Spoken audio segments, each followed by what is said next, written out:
All right, so today we'll be talking about specific reactions of aldehyde and ketones. So last time we discussed a little bit about the different general case scenarios where you can um, have the reduction of a ketone or an aldehyde that results in either in the formation of an alcohol or the C double bonded to a nucleophile that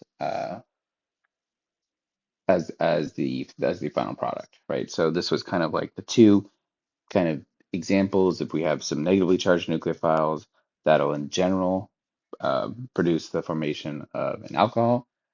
And then the neutral nucleophiles, in general, they form something that has the C double bonded nucleophile. And this is going to have some tetrahedral intermediate and then an alcohol that's made from that reaction. The whatever the nucleophile was here. So those are the two general cases. So today we're going to talk about some more specific example of this.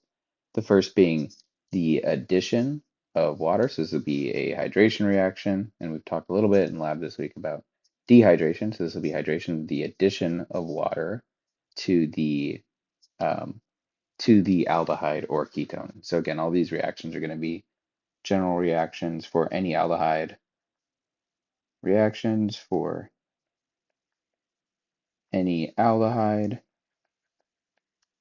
or ketone. Hydration reactions usually form what are called gem, short for geminal diols, meaning that they have two OH groups, or also called 1,1 as well. Right, so that would be kind of the IUPAC naming for this. And so depending on the conditions, so this can be either acidic or basic conditions,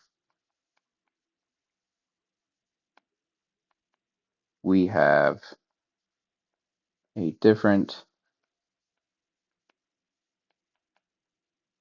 mechanism. And it just has to do with how the acid or base interacts with the carbonyl group, right? And then also, depending on whether it's a aldehyde or ketone,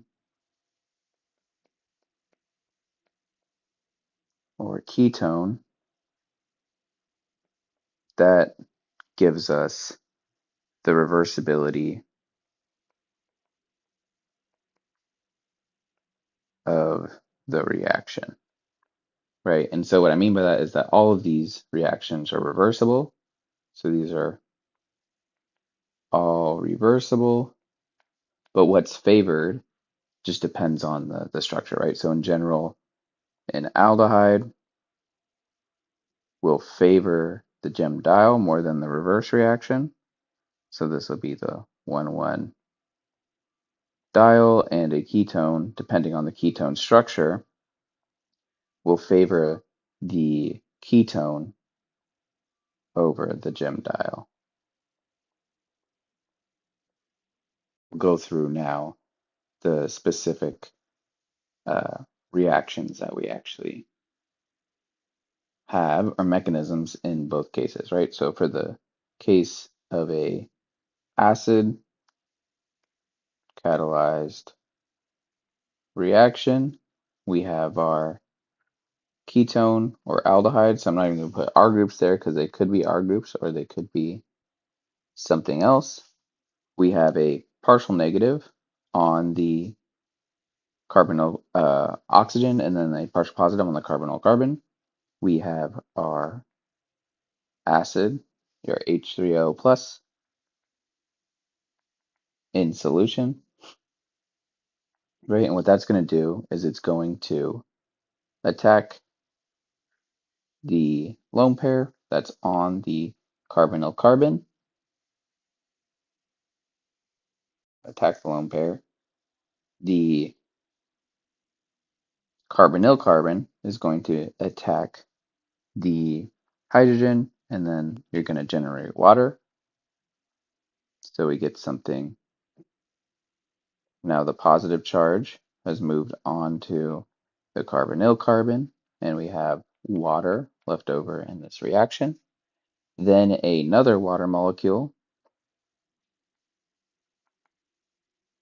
is going to attack the carbonyl carbon, and in doing so, shift the electrons from the pi system up onto the oxygen up here.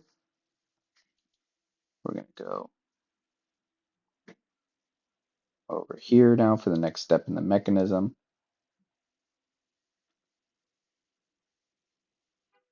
And so now we have our tetrahedral intermediate, which is generic for all of these reactions. We have C, O, H, positive charge here now. Then we have O, H here as well. And we have our random water molecule that's floating around in solution to then regenerate our acid catalyst. So this is then going to attack this proton, the electrons from the bond, move on to this oxygen, and then we get our gem diol product. And again, this can be either an aldehyde or a ketone. So we have OH and OH here. All right, so this is our gem diol, and also especially once you get more into carbohydrates, this can also be called a hydrate, right? So carbohydrates are polyhydroxyl, meaning a lot of OH groups, and so they have a lot of OH groups on them, and that's why we call them carbohydrates, because these are the hydrate structures or the hydrate motifs you get in the carbohydrate molecules themselves. We also have a base catalyzed reaction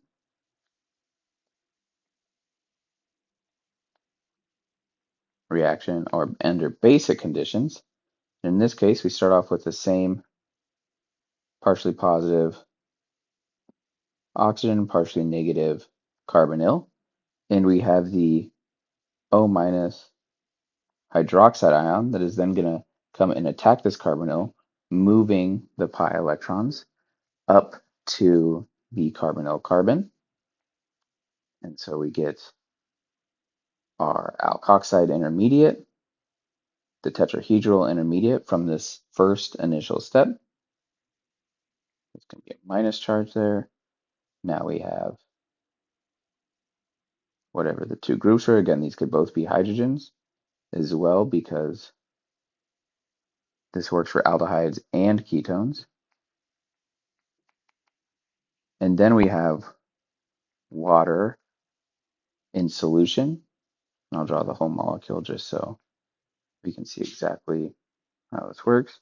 And we're going to regenerate our base catalyst as the alkoxide ions, negatively charged oxygen, is going to attack this proton, and then the lone pair is going to move back onto the hydroxide, what's going to end up being the hydroxide anion, which are dashed line.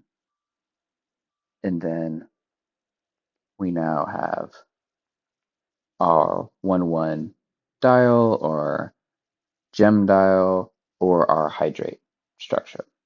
And we've regenerated our base catalyst in this case. A comment that this is in general faster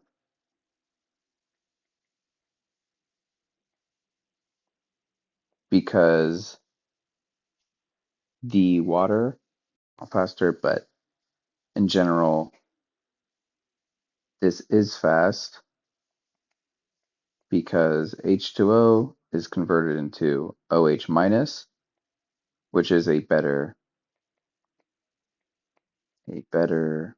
nucleophile,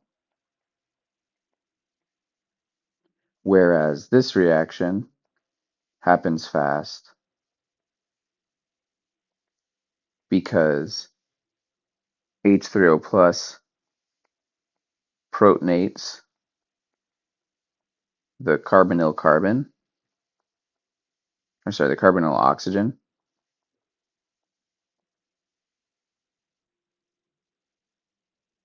which in turn makes it a much better makes the carbonyl carbon a much better electrophile.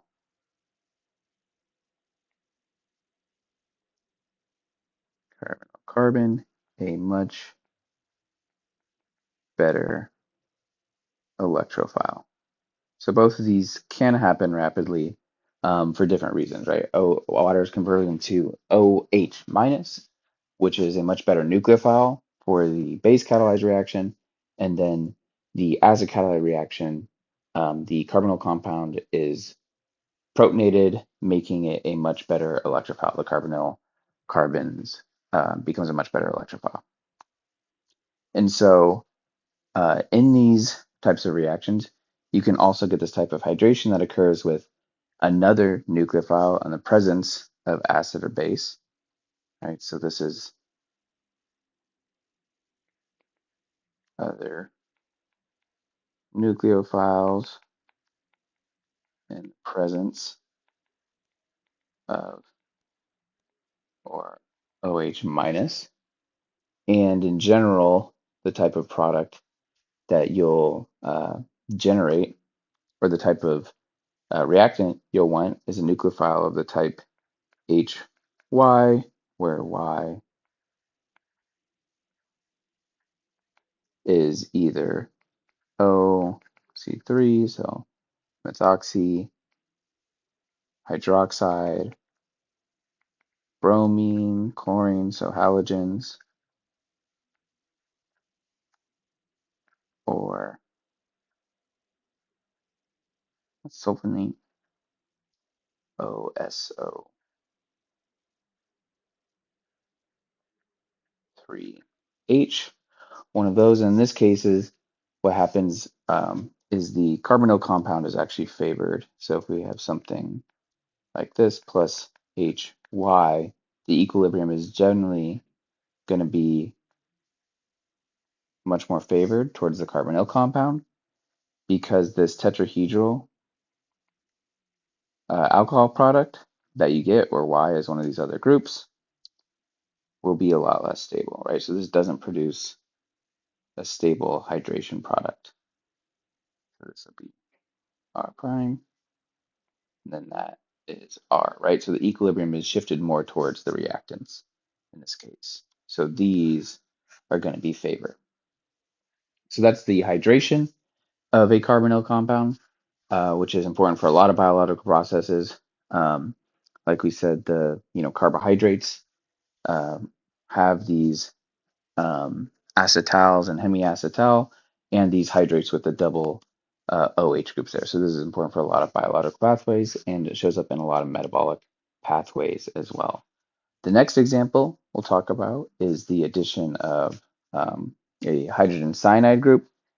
And so these create what are called cyanohydrins. Cyanohydrin is it's basically we're going to do a hydration or a reduction of a carbonyl compound. And when we do this reduction of a carbonyl compound, we use the cyanate ion the cyanide ion as a nucleophile for the addition for this reaction.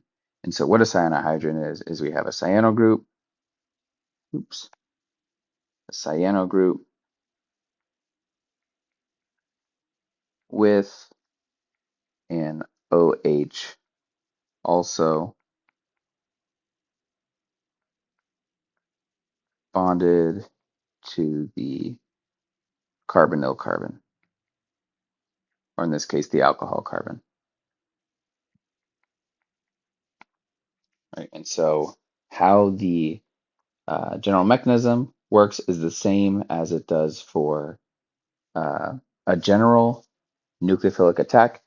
The hydrogen cyanide or HCN group makes a strong nucleophile when it gets deprotonated when you put it in solution. So for example, if we had something like benzaldehyde, and again, this works for ketones and for aldehydes as well, what you end up getting is your cyanohydrin compound where here that was our carbonyl carbon. We now have a reduction of the carbonyl group that was there, a hydrogen from the aldehyde that was originally, and then we also have our cyano group there. And this is useful because then you can do a lot of chemistry with the reduction of this uh,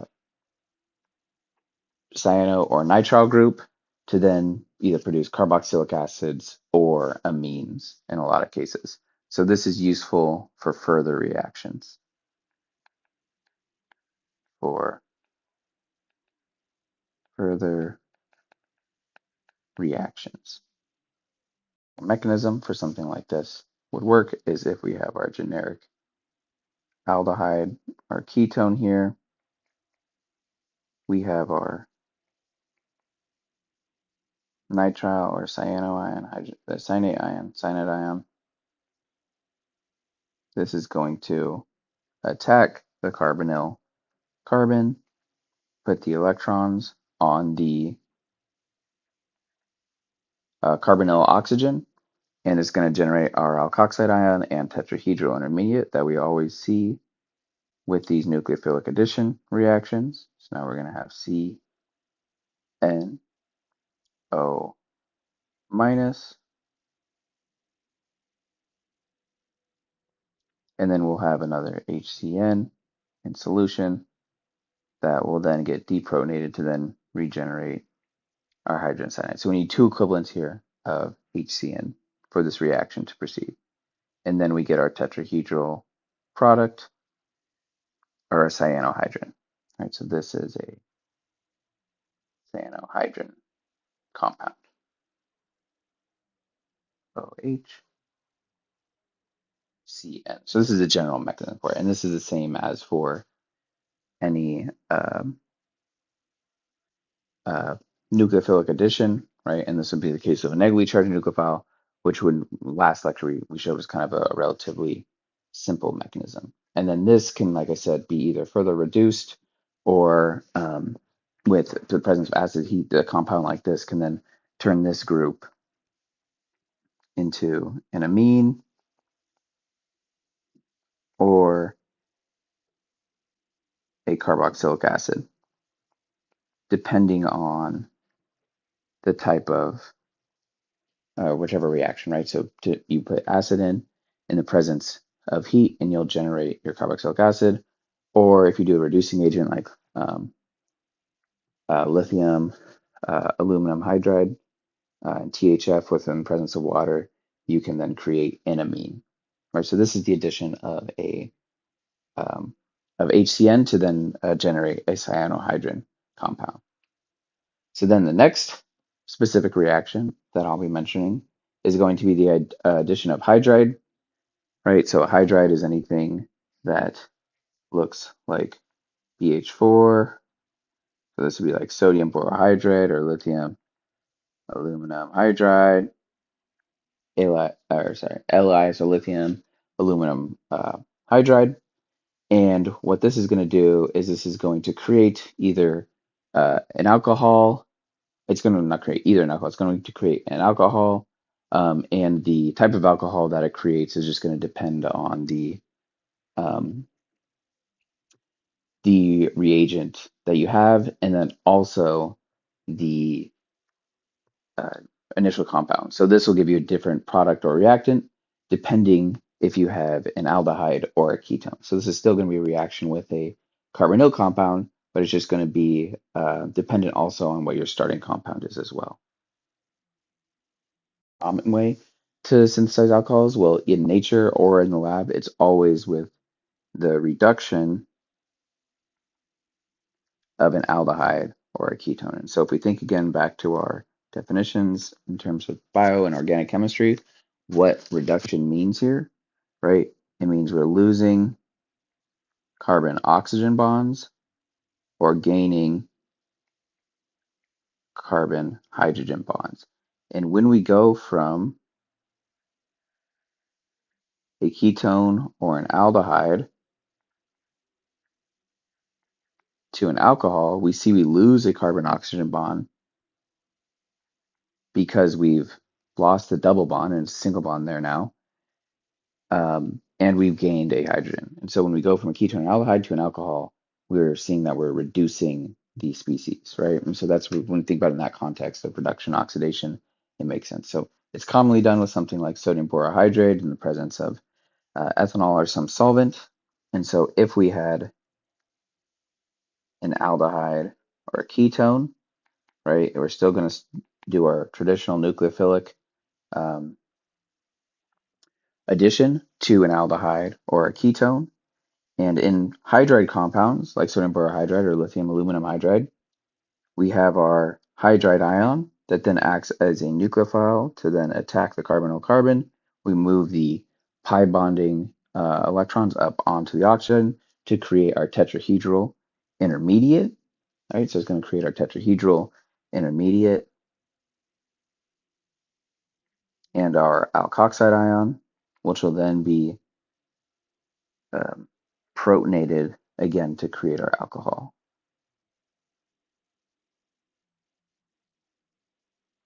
All right, so this is our tetrahedral intermediate, and now we have a um, hydrogen that's now bonded to the carbonyl carbon, and then this is going to be protonated, usually in uh, acidic conditions, right? So when you have these electron deficient reagents, they can create acidic conditions. So this will have something like H3O plus in the solution, and then this oxygen is going to take the hydrogen from H3O plus, and we will get our alcohol. All right, and so here I didn't even draw R groups because I wanted this to emphasize this could be an aldehyde or a ketone. And then now we can look at just the final products and see how that changes what we get, right? So if we have an aldehyde, so I'll do this in blue down here. So let's say we have something simple like this is an R group, H, and aldehyde in the presence of lithium, aluminum, hydride, and ethanol. And then, so this goes through the reduction process where we're going to generate, there's our carbonyl, sorry, our tetrahedral alcohol. One of the groups is going to be the R group, and then in the other position, we will have a hydrogen, right? Because this is that hydrogen, and then we have the hydrogen that's from the protonation from the hydride ion that we get in solution with the lithium aluminum hydride, right? And so this generates a primary alcohol. So an aldehyde goes to a primary alcohol. And then if we look at the example of a ketone,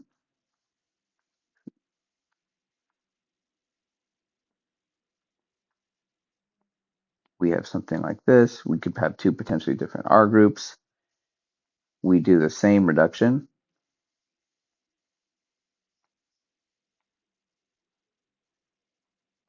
Aluminum hydride solvent.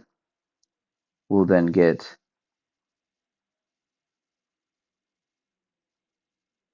our two R groups, the hydrogen, and then our alcohol. So this is going to create a secondary alcohol.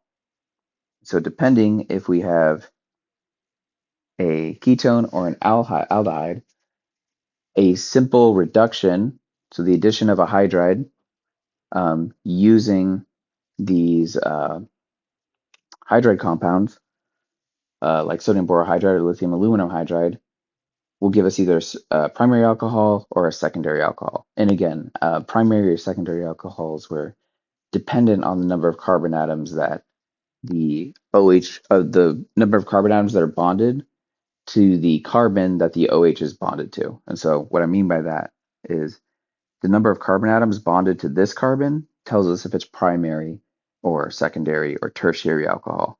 Since this carbon is only bonded to one other carbon, which is this R group, it's a primary alcohol. On the example with the secondary alcohol, this carbon is bonded to the carbon in this R group and the carbon in this R group. So that's why this is a secondary alcohol. An example of a tertiary alcohol would be if we had three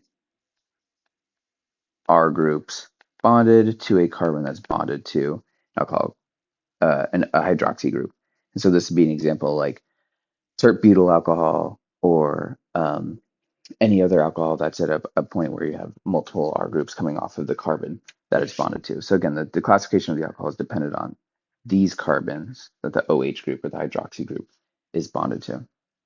And so this is the case of um, a reaction where we're doing a reduction using a hydride, but this also works for a Grignard reagent. So Grignard reagent is a very famous chemical reaction, or is a reagent used in a very chemical reaction called the Grignard reaction. Grignard reaction, or this Grignard reagent, we get a Grignard nucleophile that then has another alkyl group or carbon group on it, and then we can use that to then go through almost the exact same mechanism that we just had. And so Grignard reagents, which are usually of the form, we have some R group. Let me use a different color for this. We have some R group that then is bonded to magnesium plus, and then it has some halide or something there. Um, like this, these undergo the same type of addition reaction of the Grignard reagent.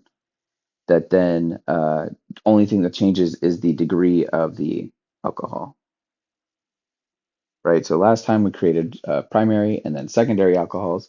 With the Grignard reagent, because we have this extra R group, it's going to add the R group to the aldehyde or the ketone. And so kind of the general mechanism for how this works is if we have our general carbonyl carbon, that's either an aldehyde or a ketone. Like this, we have our magnesium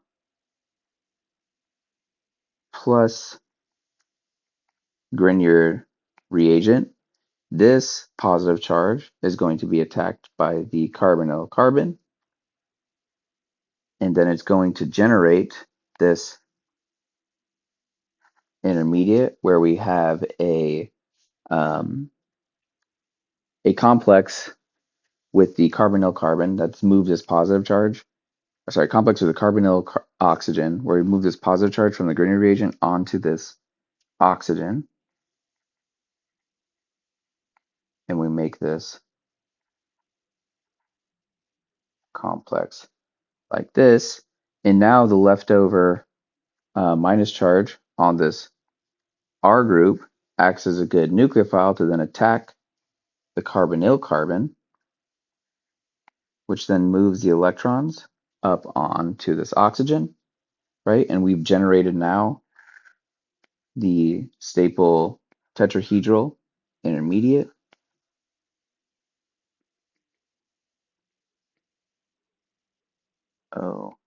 OMGX R and then dash that's coming out here. So this is our tetrahedral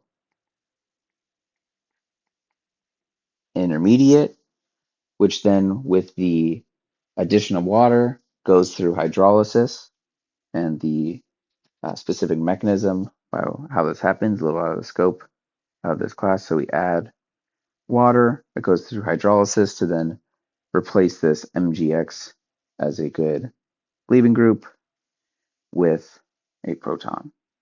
So we end up getting something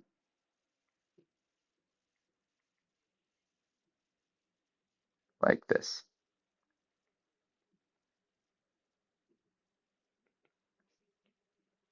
So this is what our final product would look at. And so depending on what these two groups are here, which depends if it's an aldehyde or a ketone, you can see that that'll affect the classification of the final product. And so in general, if we have an aldehyde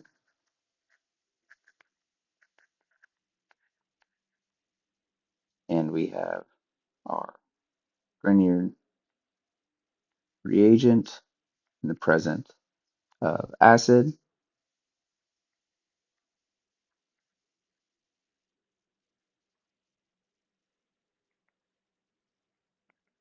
R prime,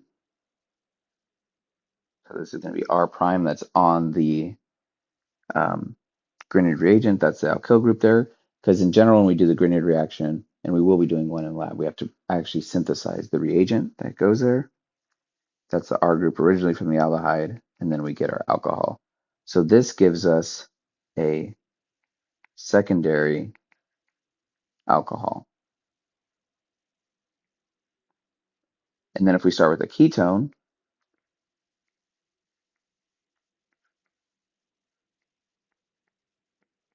H3O plus, R double prime, MgX,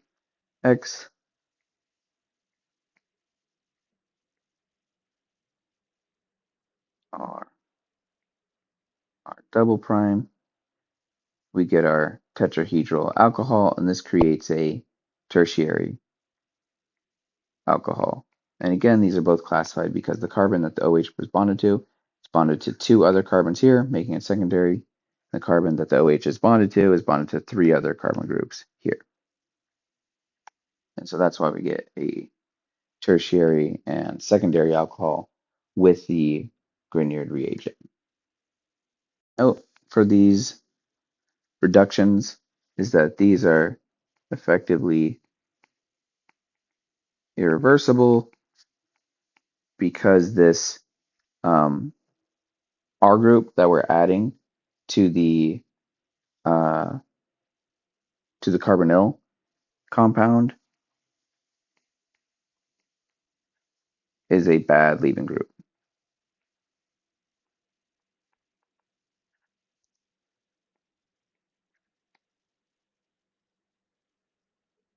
Minimize just now. Okay, there we go. Specific addition we'll be looking at is the addition of amines to create imines and enamines. And so this is going to depend on the classification of the amine, right? So depending on the classification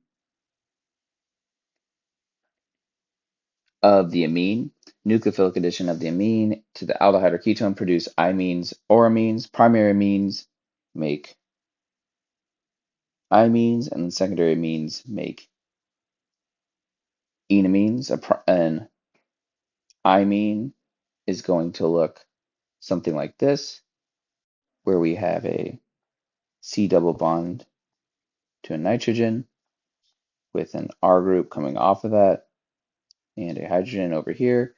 The other groups can be arbitrary, so this is going to be an imine, and an enamine is going to have a double bonded carbon, so an alkene, and it's going to go through a dehydration step to get there, so it's going to have water, and then an amine bonded to that one of the alkene carbons there. Right, so that's going to be an enamine. And so you can see that the name enamine kind of implies that because it has ene in there. And so again, this is going to go through a reduction, a nucleophilic addition to the carbonyl carbon to generate one of these. And so again, it depends on the classification of the amine. So the different classifications of the amines tell us whether it has one, two, or three R groups bonded to it. So if we have one R group bonded to a nitrogen, this is a primary amine. It's slightly different than how we classify alcohols. If we have at least two R groups, that's going to be a secondary amine. And if we have 3 R groups, this is going to be a tertiary amine. So depending on the classification, we either get an imine or an enamine. And so amines are common in a lot of biological pathways because if you have something with a carbonyl carbon, amino acids, which always have the amino groups on them, can then react uh, and form what are called shift bases, which can then be further degraded into more products. And so again, this is an important process in a lot of biological uh, biological pathways, and they form the shift bases.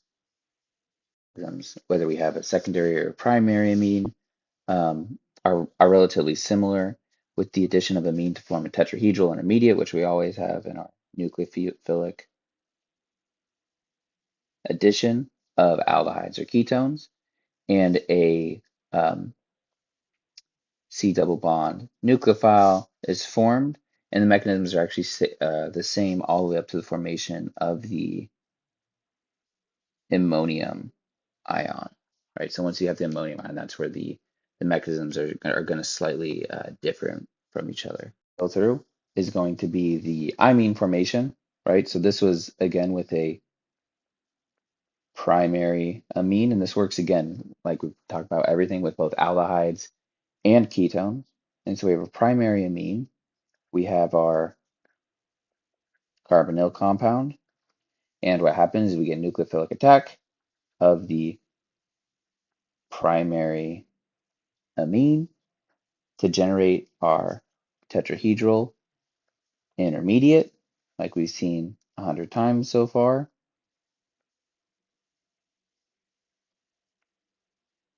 NH, we're just going to do NH2R plus because now we have 4 bonds to this carbonyl carbon. And then what happens is we get a proton transfer from the nitrogen to the oxygen, which then uh, forms a neutral. Right, so this is going to have proton transfer from the nitrogen to the oxygen to form a neutral uh, carbonyl amine.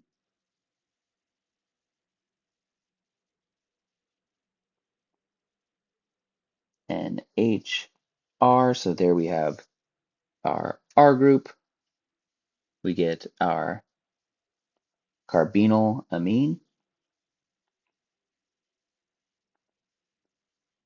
At this step, we need the presence of an acid catalyst, so we add H3O plus. The H3O plus is then going to protonate the OH group on the carbonyl amine,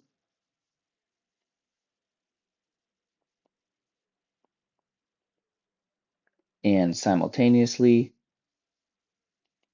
the lone pair is going to it's going to form that carbon double bonded nucleophile when this happens.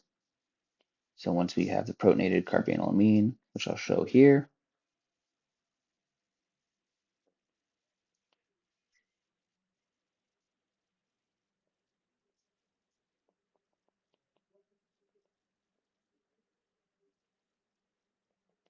like this, we're going to form the carbon double bonded um, nucleophile, which is to the nitrogen in this case, and we're going to dehydrate the product. We're going to lose water. And this gives us, I'm going to draw the orientation, right? Because now we've gone from an sp3, this is our tetrahedral intermediate, back to an sp2 carbon. So I'm moving this, the way I'm rotating this at this step is I'm rotating it like that. And now we have a double bonded nitrogen, H, and then our R group here. And then we have water, which will regenerate our acid catalyst by taking off a positive charge on the nitrogen here, this will remove the hydrogen from this uh, imine bond, the imine double bond to the carbonyl carbon.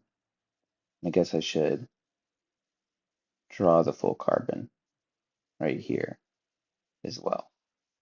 And then that gives us our final product, which is going to be the imine.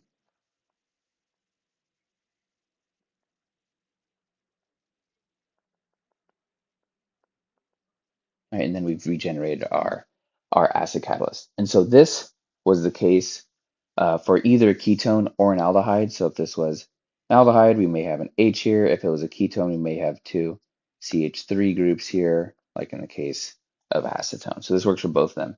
What determines this reaction is whether or not we have a primary amine or a secondary amine. Then we have the case of a secondary amine where we're going to form an enamine compound, right? And so here we have an extra or a double bond between two carbons and not the uh, between the carbon and nitrogen. Again, this is determined by having a secondary amine. The formation up until the uh, carbonyl amine is exactly the same. The only difference here, in another regard, is that we at least need to have one alpha proton, right? The alpha proton is going to be if we have a carbonyl group, this is the alpha carbon, and then this is the beta carbon. So this would be an alpha proton. We need at least like one alpha proton for this to occur. So that can happen with both a carboxylic acid or a aldehyde, right? Because on the other side, the carbonyl, we can have an H or something else like that would be the case of an aldehyde. We could have a CH3 group there to make it a ketone as well. And so I'm not going to rewrite all of the steps again, but we start with our carbonyl. We have one alpha carbon here, whatever the other groups there are irrelevant, and the one alpha proton that we're going to end up needing for the reaction. We add our secondary amine. So, right, we have secondary amine, so there's going to be two R groups on this amine. I'll rewrite this a little bit better. I'll have NHR2. I'll write it like that. And we create our carbonyl amine intermediate, right? So this is our tetrahedral intermediate. I'm going to draw the dashed line like that. Now our amine is bonded. We've lost the proton in the amine. Here's our alpha carbon that then has the two groups that are bonded to it that we're not that necessarily worried about. And then here's the alpha proton that I was talking about. And going up, we have our OH group, right? This was the carbonyl amine intermediate, right? So we created this exactly the same as last time. And really, even we're going to be creating the same ammonium ion. And the way we did that, right? So these reactions, I mentioned, I'm drawing this step, but they're really the same up until we create the ammonium ion. We need to add an acid catalyst to this reaction. And so when we add the acid catalyst, we get a protonation of the OH group. So we have H3O plus, CR2N, the alpha carbon, two groups coming off of that are a proton. This is then going to get protonated by the H3O plus. It creates a good leaving group, H2 plus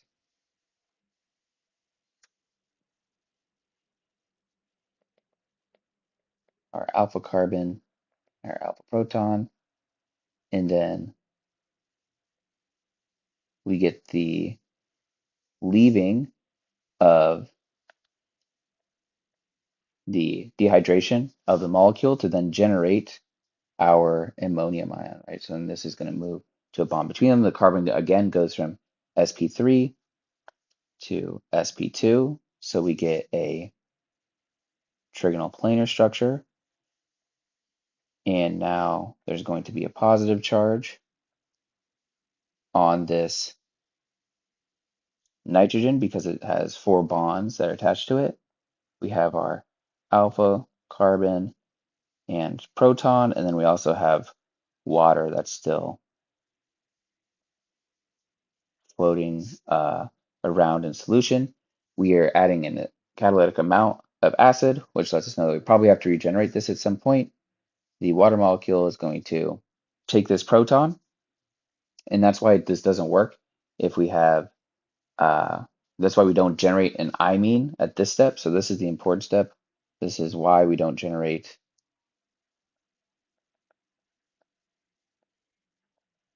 an imine, because we don't have a hydrogen on this nitrogen to abstract, right? So on this nitrogen, we don't have a hydrogen at any possible place here. So this, we can't protonate or deprotonate this nitrogen with a water molecule to regenerate our H3O plus because there's no hydrogen bonded to this nitrogen. So we have to take a hydrogen uh, from the alpha carbon. That's the only place that we can take a hydrogen from in this case. And so what happens is then this bond between these two forms a double bond, and then the pi system between the carbon and the nitrogen here moves up onto the nitrogen, and then that creates our final product, which will be our enamine,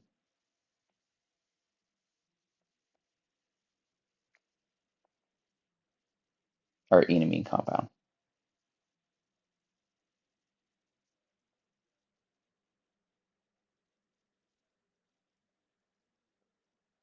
And so this is useful. It's not going to be that good of a trigonal planar structure down there. This is useful because this can create um, up to a tri-substituted alkene structure, which can be kind of hard to do, right? So if we have different R groups at each of these positions, which depends on the original ketone that we start with, we can create a tri-substituted alkene.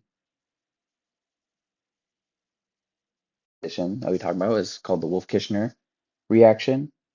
And this is the reduction of an aldehyde or a ketone with hydrogen in the presence of base. And this is a useful method for converting aldehyde ketone into a alkane. Right, so this will convert an aldehyde or a ketone into an alkane molecule. And so how this works is the same nucleophilic addition of hydrogen, and what hydrogen looks like. Hydrogen is H2 N bonded to H2N. This is hydrogen. You have the nucleophilic addition of this molecule that generates, this is a hydrazine, and it generates a hydrazone. And hydrazone is similar to the reaction that we just looked at the enamine and the imine for the kind of one of the R groups being bonded to another amine, right? So if we think of this right here as an R group, for example, then we follow the same type of reaction. And so if we have an, uh, in this case, it would be a primary amine where the one R group with its nitrogen there, um, that'll then form the C double bond N, right? So that C double bond nucleophile compound with just the NH2 group bonded to the N. And so what I mean by that is that when we add hydrogen in the presence of base or acid, this is going to be in the base for the Wolff-Kishner reaction. We have something where even our prime could even be a hydrogen here, plus hydrogen, H2 and N, H2. This will create our imine with this being NH2 right there, right? So this is uh, degeneration. This is a hydrazone. And then the reaction proceeds from here to then generate an alkane in the presence of base. So we use the same kind of enamine, imine formation, which is a nucleophilic addition of an amine. This would be a primary amine to a carbonyl compound, an aldehyde or a ketone, to then generate a hydrazone. And then once we have the hydrazone, so I'll draw the hydrazone down here, C double bond N, it's a bent structure, and H, H, R, R prime. We add, or we have water uh, or hydroxide in the solution from the presence of base. We have OH minus. We have H2O from the dehydration of um, aldehyde, or basically uh, the carbonyl intermediate, carbonyl amine intermediate. So we have water left over from that. And this is going to attack the proton on the amine, which is then going to put the lone pair onto the nitrogen here, and it's going to create this intermediate step, double bond N, N minus H, which is then going to have a resonance structure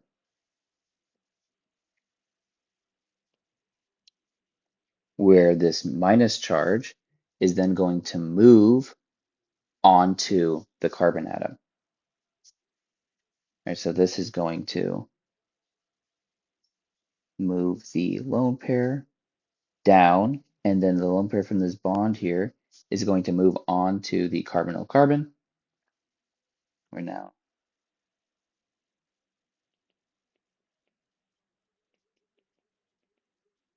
this has a minus charge down here with the two R groups. And now what happens is we can get the protonation of this anion. All right, so I'm going to go, this is going to go on to the next page. So we have this intermediate,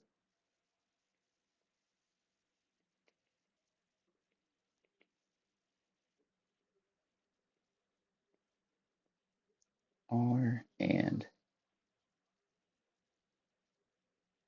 R prime. And then we have water left over in solution. This hydrogen is going to be attacked by this carbanion, and it's going to regenerate our base. So now we have H, R prime, R, N, H double bond, N, like that, and OH minus, which is then going to attack the proton on the amine here to then create uh, N2 or nitrogen gas. So this is going to attack that proton. This is going to move to the bond between the nitrogens, and then we're going to generate another carbanion. This is going to go down here. We get R minus charge,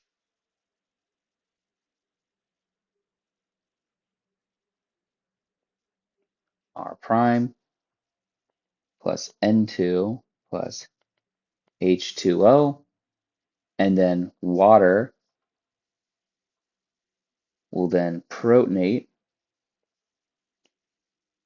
this carbanion, which will then regenerate our OH minus.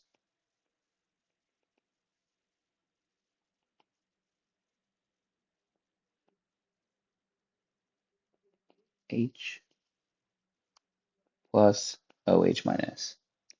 And so now we get an alkane, right? So we get an alkane from this mechanism. We've gone between either an aldehyde or a ketone here, where this R prime could be an H, for example.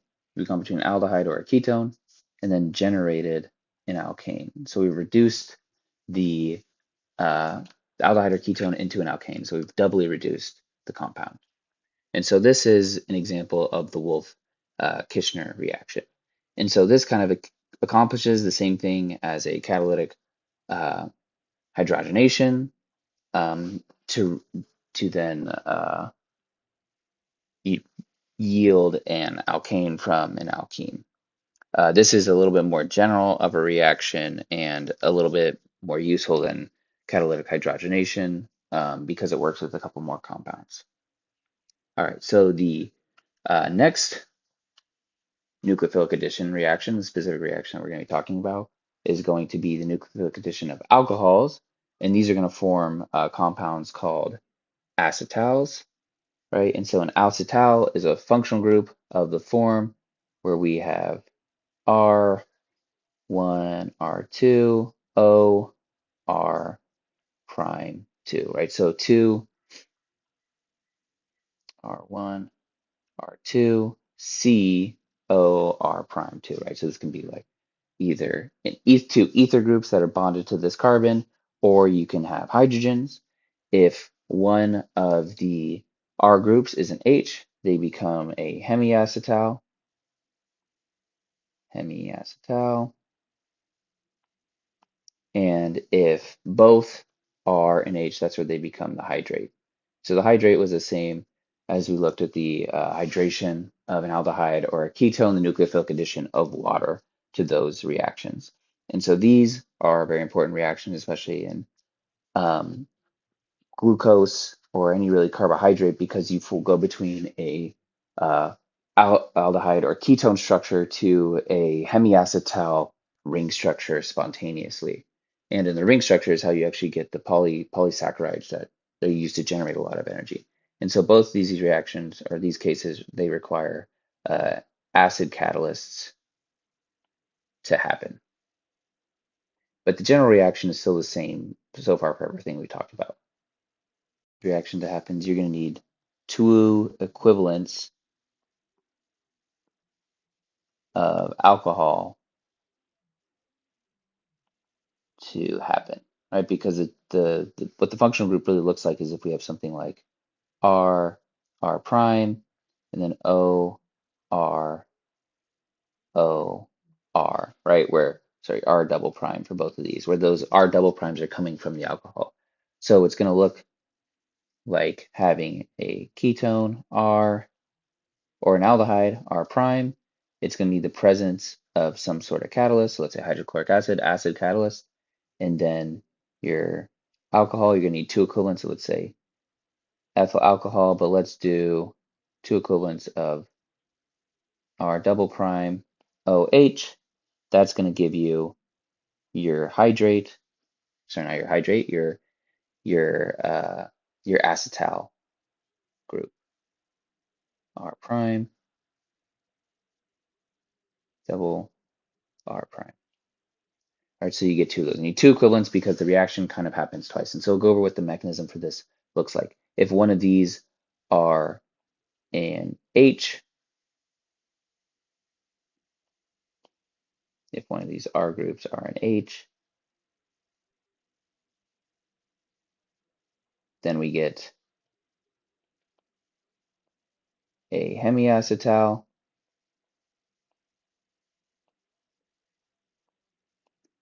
And these are kind of separate from this reaction because that wouldn't happen with just two equivalents of ROH. If both of them are OHs, then this is called a hydrate, like a carbohydrate.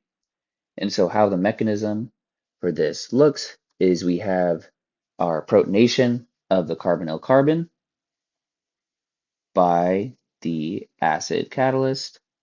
So let's say hydrochloric acid, for example. It's going to attack that proton, then that negative charge moves on to the halogen there, and then this is going to create a positive charge on the oxygen, which then makes this carbonyl carbon a lot more electrophilic, which then allows for the R group OH to then attack the carbonyl carbon and allows it to it opens it up for nucleophilic attack. We get, since an attack from one side, it means that for the tetrahedron, the initial groups R prime and R double prime here. Maybe add these here as well. R prime and R double prime, R prime, and R double prime, and then R, sorry, not R, this will be oxygen. And then we have our R group, our H, and then this is going to move the electrons from the pi system between the carbon and the oxygen here up onto the oxygen. So we have our alcohol and our tetrahedral intermediate. And then we also have the presence of water in the solution, which is then going to regenerate our H3O plus and then neutralize the positive charge on this oxygen. And then that's going to create our hemiacetal, right? So this is going to create our hemiacetal, R prime,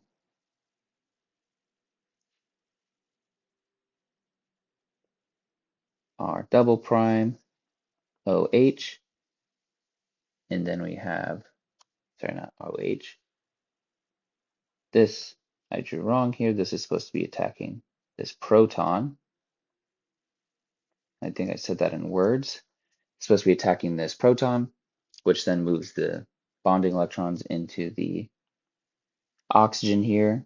So now we have our hemiacetal, right, where we have one OR group and then one hydroxyl group on the carbon plus H3O plus that we just generated. And then we still have our uh, acid catalyst, which then can protonate this um, this alcohol group again, right? So if we have our HCl that's still present, we can protonate our alcohol again, which will then convert it into a good leaving group. So HCl, draw it this way, ClH.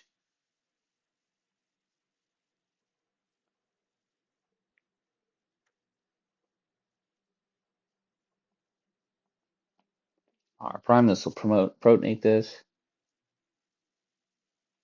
which then converts it into a good leaving group.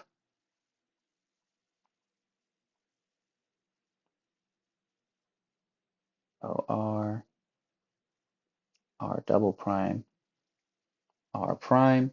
So this gets converted into a good leaving group, which then this lone pair is going to move between this bond here, and then the hemiacetal is going to be dehydrated now. So we get C, and we go back to an sp3 carbon,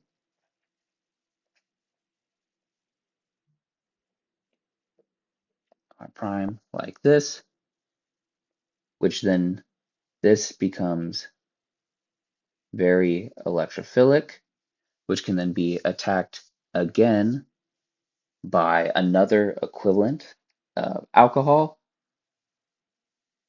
right? So our R, O, H,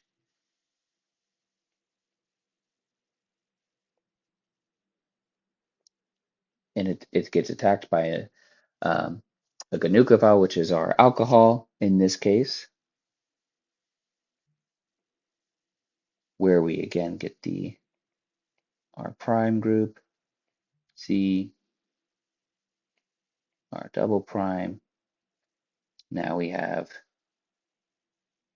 the OR going up, and also now O, R, positive charge, H, which can then be deprotonated by water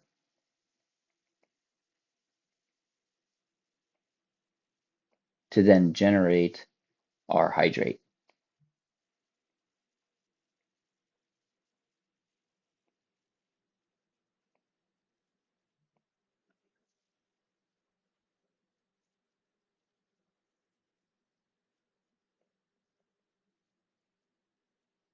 Is our acetal formation. This is our final product, the acetal formation. So that's why we need two equivalents of alcohol, because we get this nucleophilic attack of the carbonyl carbon twice.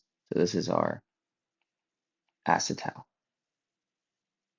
And this actually happens spontaneously in the ring closing of glucose, and it happens within a chain, right? So it's an intrachain or a ring closing reaction to form the cyclic forms of glucose. And so you have some structure. It's kind of a pain in the butt to draw, but I'll draw all of it right now. And saccharides are either aldehydes or ketones, so they're called aldoses or ketoses.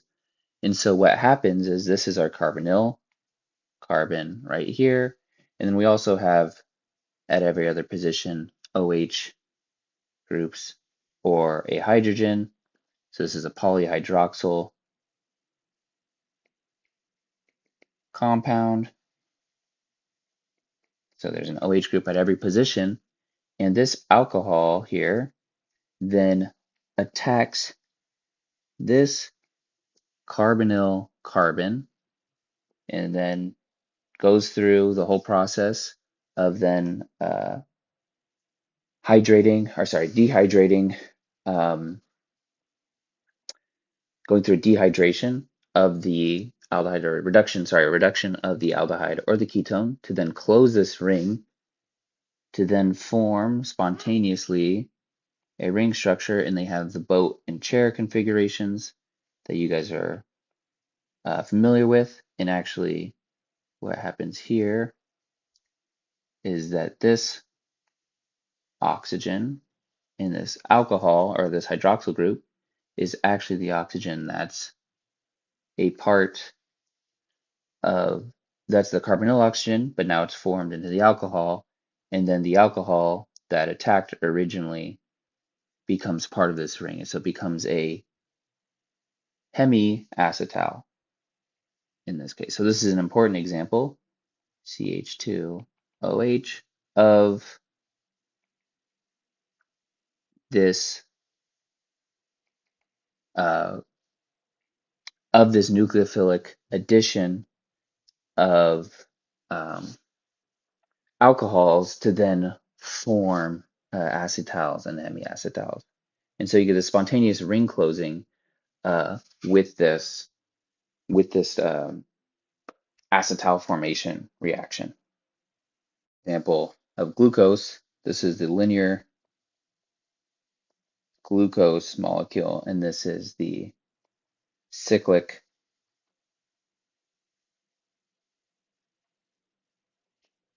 hemiacetal, right? And it's an acetal because here this is the OR group and this is the OH group. And then there's an H right there, which is another R group technically, and then this would be the other R group. But this was the O from the alcohol, which becomes one of the OR groups in the acetal. And so that's an example of the acetal formation in biology and for the nucleophilic addition of alcohols to aldehydes and ketones. And so the next reaction that we're going to talk about is a very important reaction. It's called the Wittig reaction. Wittig won a Nobel Prize in 1974, or sorry, 1979 for this reaction. And the Wittig reaction turns aldehydes or ketones into alkenes. And this can also create tri-substituted alkenes. And this requires a ylid reagent to proceed. And what the ylid reagent is it's basically a triphenyl phosphate compound with a double bonded to a carbon that's bonded to an R group. And so this is going to look something like P, pH. So these are your phenyl compounds 3, and it's bonded to CHR, where R is the R group that's going to be attached to the other side of the alkene. And so the advantage to this reaction is that the location is always exactly where the carbonyl carbon was. So the location of the double bond is always exactly where the carbonyl carbon was. So that means if you have, for example, cyclohexanone here in a reaction that's maybe involving a Grignard reagent or something like that, which is then dehydrated after adding the Grignard reagent, you'll probably get a mixture of compounds like this, and then also like that. Sorry, CH2. Right, so you get a mixture of both these compounds. But with the Wittig reaction, what happens is you will always get this product. The only product you'll get is the one where the double bond is exactly where the carbonyl group was. And so how does the Wittig reaction work? Well, the Wittig reaction is relatively uh, complicated reaction. It's very similar to a Diels-Alder reaction you probably learned in first semester chemistry. And so you take your aldehyde or ketone. In either case, you get your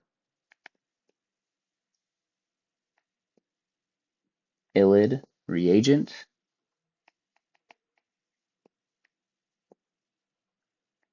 and it has a nucleophilic attack on the carbonyl carbon on the carbonyl group, or the aldehyde or the ketone. So this attacks that. Then we move the electrons, similarly to what we have seen before. It forms an intermediate called a uh, baiotine intermediate, which is almost like a, a, a bond between these two, and it kind of looks like our tetrahedral intermediate. So we get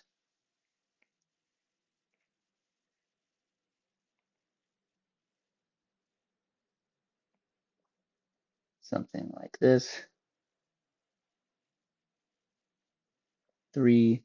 In the Wittig reagent, there's adjacent positive charges on the phosphorus and the carbon in the bond next to each other. So you get adjacent positive charges, is why this reaction works. And similar to reactions in biological pathways, which is where the idea actually came from, and it has a very mechanistic or a simple mechanism that doesn't allow for a lot of byproducts to form, which is why this is so useful. So this is a beta-ene intermediate, which then forms a kind of ring structure with between the oxygen and the phosphorus atom in the ylid reagent or the ylid compound. And so this ends up going to,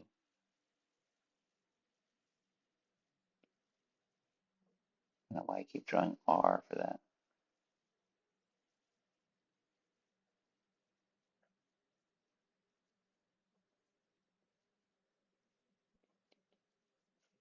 That is our R group. And then what you get is a separation of these compounds to then generate your alkene and your triphenyl phosphide oxide.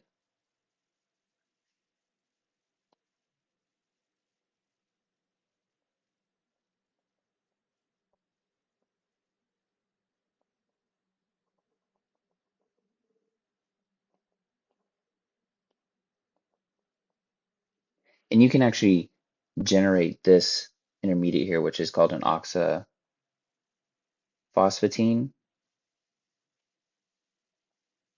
intermediate a couple different ways.